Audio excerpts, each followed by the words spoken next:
নমস্কাৰ এই মুহূৰ্তত অসমৰ প্ৰত্যেকগৰাকী জনসাধাৰণলৈ দিবলৈ লৈছোঁ ডাঙৰ খবৰ। যিসকল মানুহে চৰকাৰী ঘৰ লাভ কৰিব বিচাৰে লগতে যিসকল মানুহৰ নাম চৰকাৰী ঘৰৰ নতুন লিষ্টত আছে সেই সকল মানুহে ভিডিঅ'টোত ক্লিক কৰিছে যদি অনুগ্ৰহ কৰি ভিডিঅ'টো স্কিপ নকৰি প্ৰথমৰ পৰা শেষলৈ চাই থাকিব, কিয়নো চৰকাৰী ঘৰৰ টকা যদি আপোনালোকৰ বেংক একাউণ্টত লাভ কৰিব বিচাৰে তেন্তে অতি সোনকালে এইখন ফৰ্ম ফিল আপ কৰি জমা দিয়ক।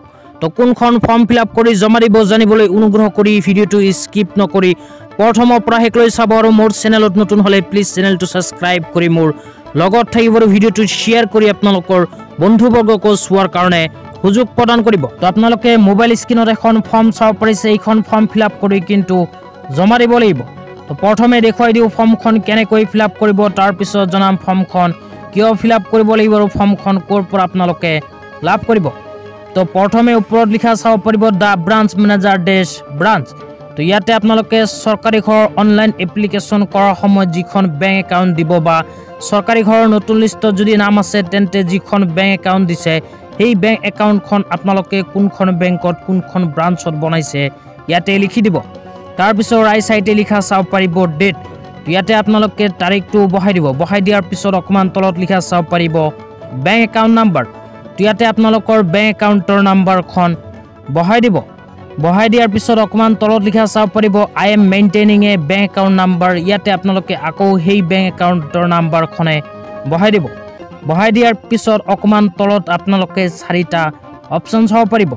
তো ইয়াৰ মাজৰ পৰা দ্বিতীয় নম্বৰ অপশ্যনটো আপোনালোকক জুম কৰি দেখুৱাই আছোঁ। ইয়াতে লিখা আছে মেপ ইট এট NPCI। তো map it at NPCI to enable me যে লিখা আছে এইটো অপশ্যনত আপোনালোকে টিক কৰি দিব।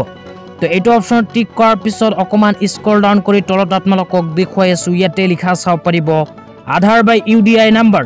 তো ইয়াতে আপোনালোকে নিজৰ আধাৰ কাৰ্ডৰ নাম্বাৰটো লিখি দিব। লিখি দিয়াৰ পিছত অকণমান তলত লিখা চাব পাৰিব name of the Aadhaar holder as in Aadhaar card. ইয়াতে আপোনালোকে আধাৰ কাৰ্ডত যেনেকুৱাকৈ নাম লিখা আছে ঠিক তেনেকুৱাকৈ নামটো লিখি দিব। তো তাৰপিছত আৰু অকণমান তলত লিখা চাব পাৰিব signature by thumb impression of the account holder. ইয়াতে আপোনালোকে নিজৰ চিগনেচাৰটো কৰি দিব। চিগনেচাৰ কৰাৰ পিছত নাম লিখিব, তাৰপিছত মোবাইল নাম্বাৰ দিব, তাৰপিছত ইয়াতে ইমেইল ID যদি আছে সেই ক্ষেত্ৰত ইমেইল এড্ৰেছটো লিখি দিব। তো এইখিনি কাম কৰাৰ লগে লগে ফাইনেলি ফৰ্মখন ফিল আপ কৰা হৈ যাব। তো ফৰ্মখন ফিল আপ কৰাৰ পিছত এইখন ফৰ্মৰ লগত আপোনালোকৰ আধাৰ কাৰ্ডৰ জেৰক্স কপি আৰু বেংক একাউণ্টৰ জেৰক্স কপি সহ আপোনালোকৰ বেংক ব্ৰাঞ্চত গৈ জমা দিব। তো এতিয়া আপোনালোকক দেখুৱাই আছোঁ ফৰ্মখন কিয় ফিল আপ কৰিব লাগিব। ইয়াৰ কাৰণে মাই স্কিম পৰ্টেলটো অপেন কৰিছোঁ। ইয়াতে চৰকাৰী ঘৰৰ বিষয়ে কি লিখা আছে আপোনালোকক দেখুৱাই আছোঁ। আপোনালোকে মাই স্কিম পৰ্টেলত আহি নিজেও কিন্তু চাব পাৰে।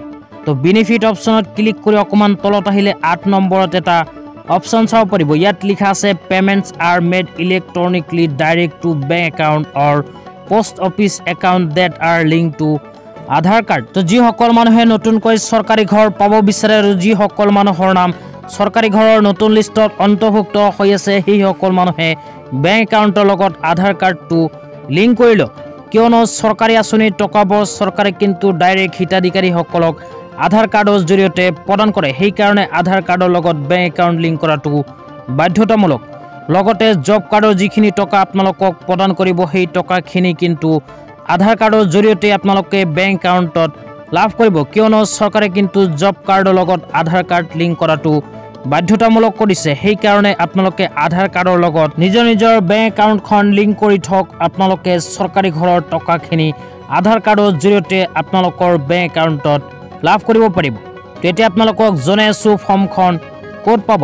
তো ফৰ্মখন কালেক্ট কৰাৰ কাৰণে আপোনালোকে যিখন বেংকত একাউণ্ট বনাইছে সেইখন বেংকত গৈ খবৰ ল'ব। তাতেই কিন্তু আপোনালোকে বেংক একাউণ্টৰ লগত আধাৰ কাৰ্ড লিংক কৰা ফৰ্মখন পাই যাব। তো আজি ইমানেই। ভিডিঅ'টো চাই কেনে পালে নিশ্চয় কমেণ্ট বক্সত কমেণ্ট কৰি জনাই দিব। লগতে মোৰ চেনেলত নতুন হ'লে চেনেলটো ছাবস্ক্ৰাইব কৰি মোৰ লগত থাকিব।